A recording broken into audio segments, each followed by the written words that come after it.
incredible. I'm just like, I'm just like blown away. Born in Watts, Assemblymember Mike A. Gipson was elected in November 2014 to represent California's 64th Assembly District. That includes the communities of Carson, Compton, Gardenia, Harbor Gateway, Linwood, North Long Beach, Rancho Dominguez, South Los Angeles, Torrance, Watts, Willowbrook, and Wilmington. There's a lot.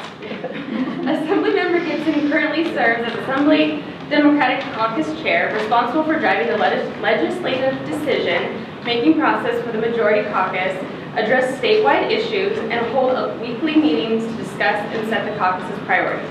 Mr. Gipson was appointed in 2016 and reappointed in 2017 by Speaker Anthony Rendon to his leadership position.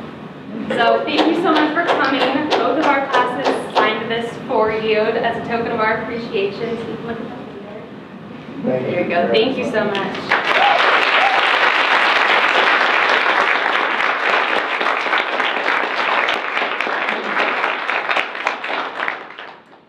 Without further ado, Assemblymember Gipson.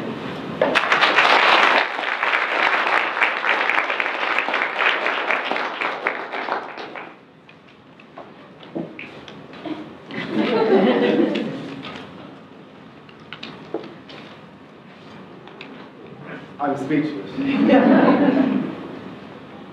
Out of all the accolades that I've received since I've been elected, Dr. Beers,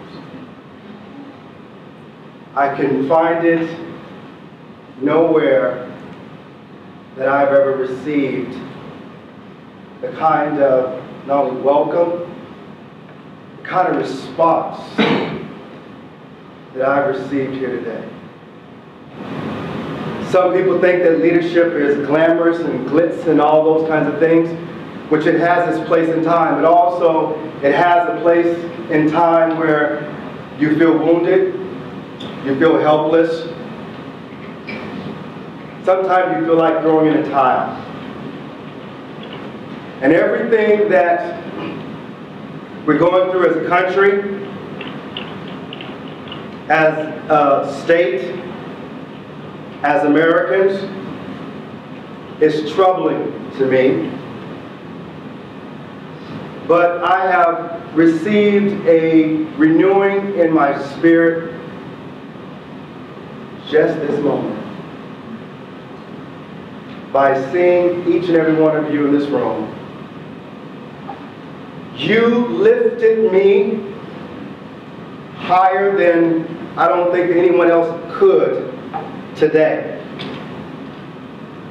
I appreciate each and every one of you for allowing me to stand on your shoulders today to make it possible for tomorrow. It makes me feel so good to have been born in this community. That's right. Yeah. In Watts. To come back home and serve this community, it's amazing beyond measure for me. Because my job is not just the title of an assembly member and all the accolades that go along with it, but it's really about the people that I serve. It's about making sure that they're uplifted each and every day. It's making sure that they have the audacity to hope and to dream that even though we go through things today, that tomorrow is going to be better than yesterday. Your life begins to end the moment you start being silent about the things that matter.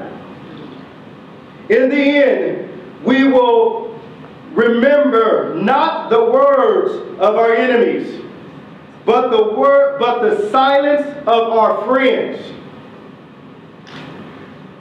We will have to repent in this generation, not merely for the victorious words and action of the bad people, but of the appalling silence of the good people. There comes a time that silence is a form of betrayal. That's right. That's right. Dr. Martin Luther King Jr. I represent 500,000 people. I hope to be able to touch as many of the 500,000 people that I possibly can while in this office. I represent the 6th poorest district in the entire state of California. If you turn on the news, something may be going on in Los Angeles area, chances are it's taking place right here in my district. Where people, when I was elected, the unemployment rate was 11.9% interest. 11.9% unemployment rate. Today it stands at 6.1% unemployment. One may say, well, that's a major accomplishment. I would simply say my work is still not done. The work that each and every one of you are doing, I want to commend you, because you're going to be the ambassadors of hope. Not only hope, but also change. Because you are going to, once you achieve this goal, it's going to cause an awakening in your spirit to simply say this is more than just a job. Because you're going to come up against people, individuals, who are at their last straw. And you are going to be the only person that will give them the hope that they need by providing the experience, the skill set that you are now being prepared to do to help this community. Remember, they tried to do away with the Affordable Care Act that some people call Obamacare. Well, we defeated them to make sure they didn't have enough votes. So they decided to put it into this tax plan, cutting Medicaid and Medi-Cal.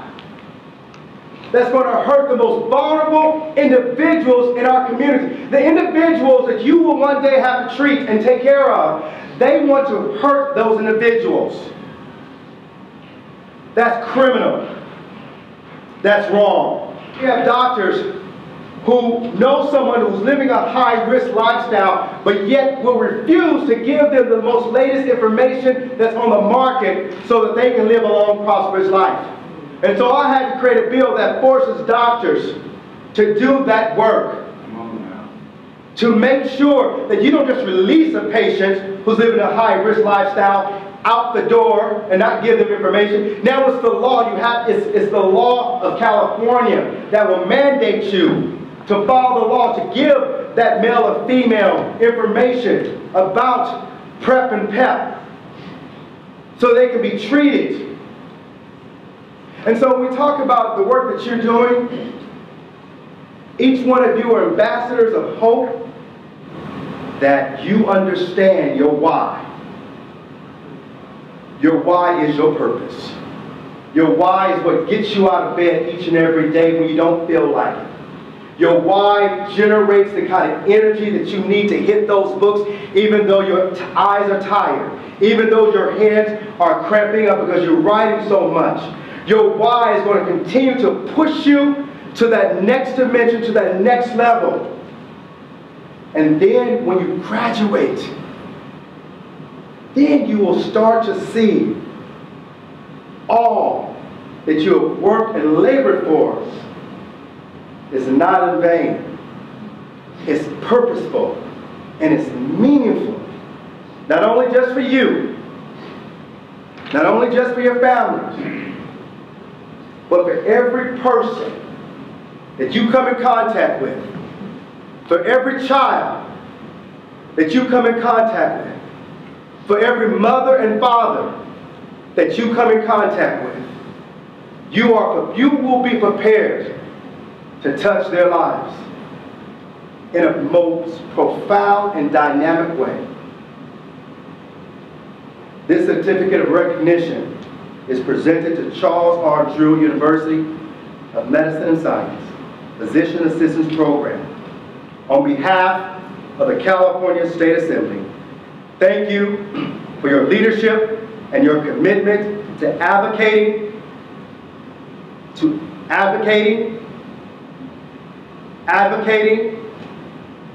for health and improving the quality of life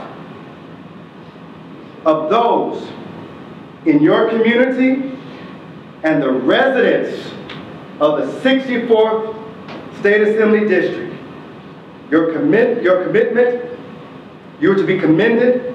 You're demonstrating your selfish dedication is to be commended.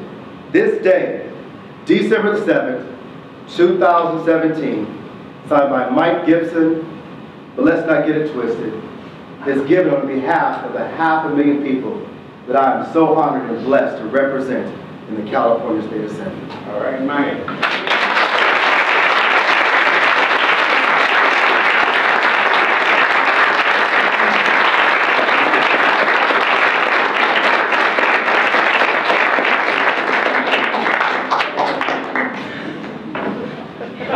Are there any questions you have for me? Yes. Can I find out what your name is?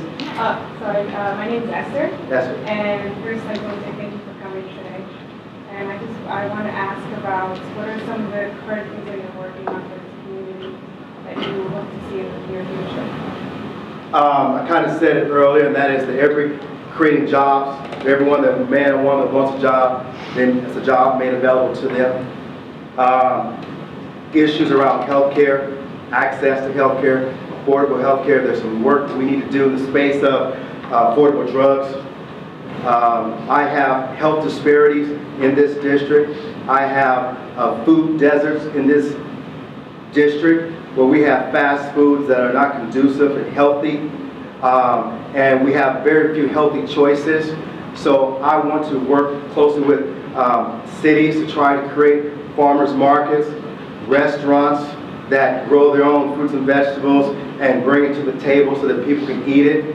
It's important because in this community we have an alarming amount of individuals, African Americans and also Latinos, when it comes down to not only heart disease but also diabetes, which is growing rapid. And so we have to talk about how do we in this community begin to create some choices for people so they can reduce weight, but also incorporate exercise and live a whole, long, prosperous life like they were meant to live.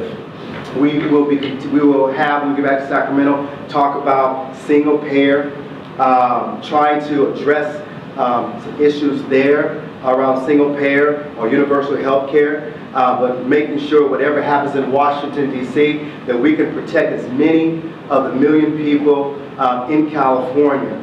And those are the individuals who are mostly underserved, live in disadvantaged communities. And so we'll continue to work in this space. For this legislative body, have done some cutting-edge work around healthcare, around wages, things of that nature. So that's some of the stuff, and also around HIV and AIDS. It's very important to me that we do everything we can in this space. Thank you for your question. Yes. What's your name? My name is Danielle. Danielle.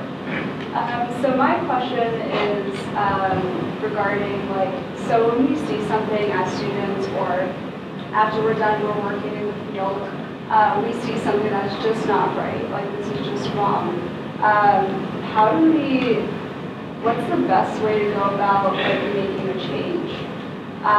Should we go through contact our state PAC and go to the PAC, or should we do petitions or letters? What's the best way? Well, one, never be accused of being guilty or remaining silent. Two, when I worked for SEIU, Service Employees International Union, and I was a statewide political director for a healthcare local that represented Kaiser nurses, we wrote legislation about whistleblower protection. And so, specifically for healthcare professionals, we have whistleblower protection, we have whistleblower process set up. And so I would certainly encourage, if you see something that is wrong, that jeopardizes patient care, that you exercise that, because that's important, especially when it comes down to patient care. So I would, again, strongly encourage you to utilize those mechanisms that's in place that is in fact part of California's law. Yes. Hey there, how are you? Good, how are Good you? to see you, I'm Good good. to see you. Thank you for such a motivational talk. It's always great to hear that from you. But my question is along the lines of cross-sector collaboration. So we're learning that, you know, these coalitions and this work across different sectors has been really effective in advocacy work. What are your suggestions in bringing together collaborations between academic institutions and like government offices? How does that work? I think it's very important. As a matter of fact, it was a timely question because I just met in my office today with the superintendent of Compton Unified School District to talk about some concerns that I have in the school district and pledge my support and my collaboration with him in order to make it better, to make it tighter, because I told him failure is not an option. It's not an option. The collaboration needs to begin, especially when you identify the need. Same way at the school that I have concerns with, the superintendent of Compton. I said I'm going to have a meeting with the principal at that school that you put there, but I'm also going to meet with the faculty. Because what you're telling me, I have no reason to doubt you, but I want to hear from the faculty as well. Because that's where the rubber really meets the road. And that's where I want to be able to be engaged. And from there, to come back to them and say, I understand this, we need to fix this, and we need to fix this now. Because I don't want kids to be uneducated. I have a question. Yes. Hi. What's your name? Lindsay. I'm Liz. the associate director for the program. But how do we get involved in the legislative process? We want to be involved in helping make these changes, but we don't know where to start. And so if we're interested, where do we even begin to learn about the process, to get involved, to learn what issues we can help with? Well, I think the first step is inviting me here. Then two is, one, because I hear the need, is to, one, press upon you to understand I don't have a corner of all the great ideas. Sorry. Most of my bill ideas come from the community. And so if you have an ideal, it can be health related or not, then we invite you to correspond with me so that I can shoot it to Sacramento to my legislative team so they can look at the language with the legislative office or the Ledge Council and see if there's not a bill, see how we can, it doesn't interfere with constitutionality, law, and see how we can make that become a law in California if there's a need, right? Your advocacy by communicating with me as a state representative or a member of Congress or your city council member, it just doesn't stop with me, is you being engaged so that they would know who you are, so they would know about your ideals, that you're advocating on behalf of something that benefit the people that we serve. That's how the collaboration works. It's you identifying who your city council member is. It's you emailing them to introduce yourself. It's you doing the same thing for your county board of supervisors, member of Congress, your assembly member, and state senator. I don't think that'll leave anybody out. Mayor. Say, hey, my name is Mike Gipson. I live blah, blah, blah. I'm one of your residents, your community. I just want you to say, this is who I am. This is what I'm studying. I don't want you to contact me because I'm going to continue to contact you. And then also, they love when I do this. Would you please respond to me within 5 working days that you received this? And let them acknowledge that they've received it. They took time to read it. Because if they get down to the last paragraph, please, respond to me in 5 days, you received it, then you know they read it, right? Start doing that. And you start doing that, right? That's how you engage them, to let them know that you are significant, you are important, you are a major stakeholder in this community, and you care enough that you're reaching out to the policymakers. So it's important that you have contact, and don't hesitate to say, you know what, can you please come here? We want to meet you, we want to see you, we want to touch you. And if you're good, you may have somebody singing to you or walking down. So thank you. Dr. Z. One thing I can say is that you've always been a champion for the people. And what I've heard is from the very day I met you, and it's about dealing with bullets. I'm going to use that because that's the term being coined now. I call them assholes. And it's unfortunate that bureaucracies have become assholes. And I'm listening to everyone here. How do I do this? How do I form the complaint? How do I act?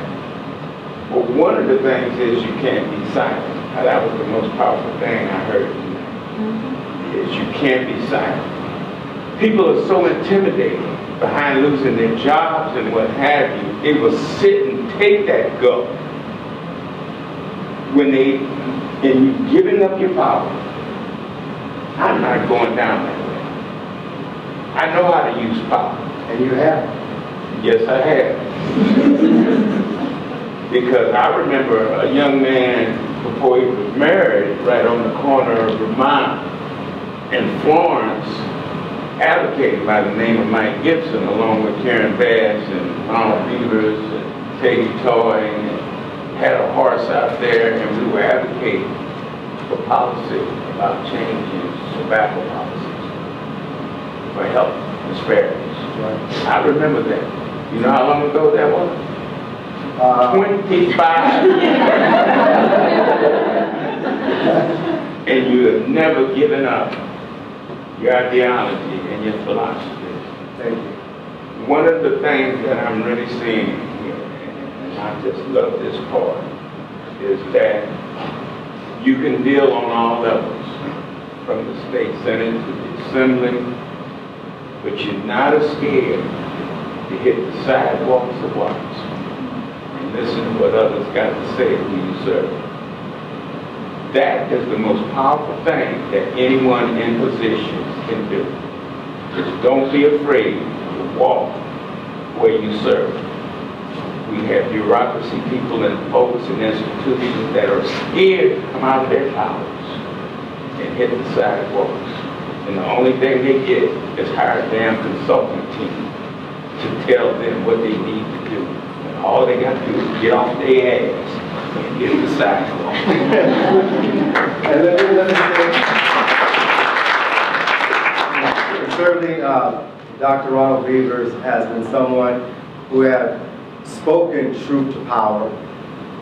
As a result of that, as much as that power has pushed, he has remained faithful and vigilant to what he believed in.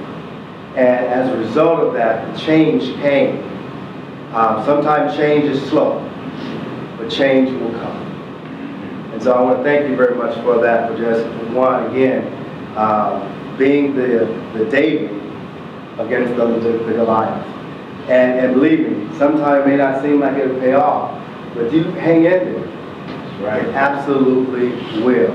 And if it doesn't, then you call me. And we'll work it out together. Speaking truth to power. Not retreating, but advancing on what you believe in and staying true to you. That is important. You've been amazing. Thank you so much, and God bless each and every one of you.